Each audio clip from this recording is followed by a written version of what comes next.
আসসালামু আলাইকুম। আজ আমরা দ্বিতীয়বার যাচ্ছি পাহাড়ি মধু সংগ্রহ করতে। আজকে ওয়েদারটা একটু শাইনিং, রৌদ্র উঠছে। এর আগে আমরা যখন গিয়েছিলাম তখন ছিল মেঘলা। তো আজকের যে ওয়েদারটা বেস্ট ওয়েদার, দেখুন আমি লাউয়াছড়ার ভিতরে আছি। আর এই এরিয়াটা অনেক বড়। আমি রাস্তায় আছি, রাস্তার দুপাশে বিশাল একটি এরিয়া। তো শব্দটা শুনুন। এই পাহাড়ের ভিতরেই, পাহাড়ের আশপাশ ঘেঁষে অনেক চাক তৈরি হয়, মৌমাছিরা চাক করে। ওইখান থেকে কিছু মৌয়াল আছে চাক ভাঙেন। তো এই মধুগুলো আমরা আপনাদের কাছে পৌঁছে দেই। আমরা সরাসরি এখানে যাওয়া সম্ভব হয় না। যারা এখানে থেকে সংগ্রহ করেন তাদের কাছ থেকে আমরা চেষ্টা করি একদম হ্যান্ড টু হ্যান্ড নেওয়ার জন্য। তো আপনাদেরকে এর আগে যারা মধু নিয়েছেন লাউয়াছড়া, তারা বলতে পারবেন যে এই মধুটা কী লেভেলের মধু, বাংলাদেশের শ্রেষ্ঠ একটি মধু। কারণ সুন্দরবনের মধুটায় একটু যে পানি এরিয়া থাকায়, নদী এরিয়া থাকায় ওইটা একটু গ্রেড কম হয়।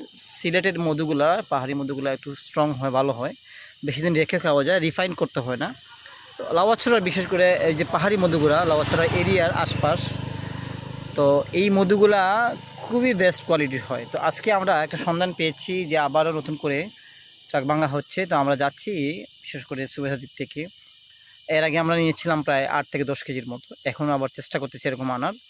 তো আমি দেখাই, এই যে গাছগুলো দেখেন, এই জঙ্গলের মধুগুলা বা এই আশপাশ যে এরিয়াগুলো আছে, বুঝতে পারতেছেন যে কী লেভেলের মধু হবে। অস্বাভাবিক, মানে বিশেষ করে এই এরিয়ার মধুগুলা স্ট্রং এবং লেব টেস্টের দিক থেকে দেশের বেস্ট কোয়ালিটির মধু হয়। তো আমরা যাচ্ছি, আপনাদেরকে পরে দেখাবো ইনশাল্লাহ আমরা কি সংগ্রহ করলাম, কি নিলাম। এবং যারা এর আগে নিয়েছিলেন তারাও যোগাযোগ করবেন। যাদের প্রি অর্ডার ছিল অ্যাডভান্স, ওনাদেরকে আমরা পৌঁছে দিব আজকেই। অনেকেই প্রি অর্ডার করে রেখেছেন, তাদেরকে পৌঁছে দিব। পর্যাপ্ত পরিমাণে পাওয়া যায় না, সবাইকে দেওয়া যায় না। অন্যান্য মধুগুলো আমাদের কাছে আছে, বিশেষ করে সুন্দরবন সহ। কিন্তু এই এরিয়ার মধুগুলা একটু টাফ। তো টাফকে আমরা ট্রাই করছি আর কি।